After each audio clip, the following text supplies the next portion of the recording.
Keys might be the single most important region within the entirety of the state of Leonida, maybe even more important than Vice City because of how important it is. There's a massive theory alongside evidence to prove this, that this may be the starting point for us in Grand Theft Auto 6. The Leonida Keys will more than likely be our actual starting region, is because one clue that stands out is when you take a look at the trailer and the footage, it's suggesting that Jason lives here in his home, and it's also considered to be one of his bases, which you have access to in the Ultimate Edition. He's actively fixing up or maintaining his home right at the start of this trailer. It seems like there may have been a pretty rough storm, a tsunami, there's puddles all over the floor, and that is how it starts off, and they tell us there's a mix of gameplay within that footage that we see. Rockstar also loves giving players an immediate personal stake and a fixer-upper vibe earlier on into stories, very similar to how they've grounded us in past games.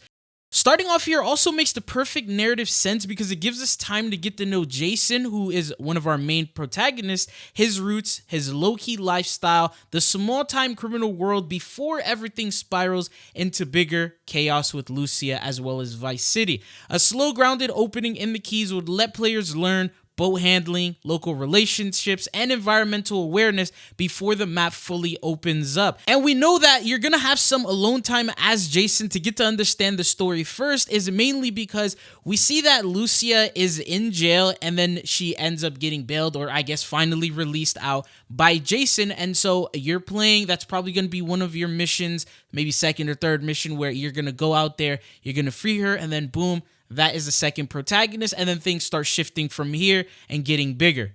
Now, this is just my theory, but I think it just lines up beautifully with how Rockstar structures their stories. Now, visually, the Leonida Keys looks like Rockstar's most stunning environment yet. There's miles of crystal clear, tropical baby blue water, scattered coral islands, seaplanes landing on waves, and boats everywhere you look. On the surface, it's pure paradise, casual dress code, packed local bars, and that endless summer feeling. Now, Rockstar's official description call these some of the most beautiful and dangerous waters in America. Once you look closer, you see the tension, hidden smuggling routes, unpredictable marine life, sudden storms, and the kind of under-the-surface criminal activity that defines the whole state of Leonida. The clear water isn't just for show. I believe it will play a major role in gameplay, letting players spot threats below the surface, recover items, or use shallow zones for clever escapes.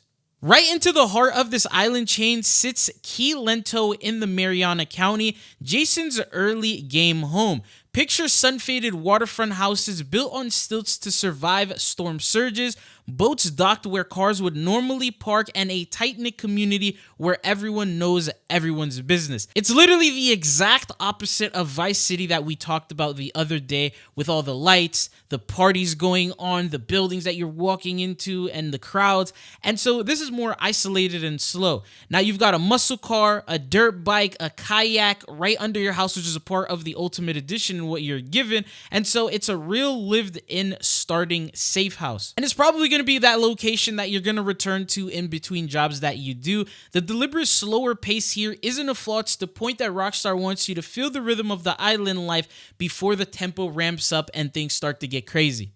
No breakdown of the Leonida Keys is complete without the characters who actually live there. So at the center is Jason Duval, which we already have an official description for. He's an army veteran who just wants an easy life, but keeps getting dragged back into the only world he knows. After trying to go straight, he ends up right back in the Keys, running contraband. His home isn't even technically his. He's staying rent-free, but there's strings attached. And so that brings us on to the next character, and that is Brian Heater, the legendary old school smuggler who owns Brian's Boat Works and Mariana, which is the area that you see him fixing up. And he's also the guy who pulls up on him, gets out of the truck, and sees what he's working on, and then also communicates with him.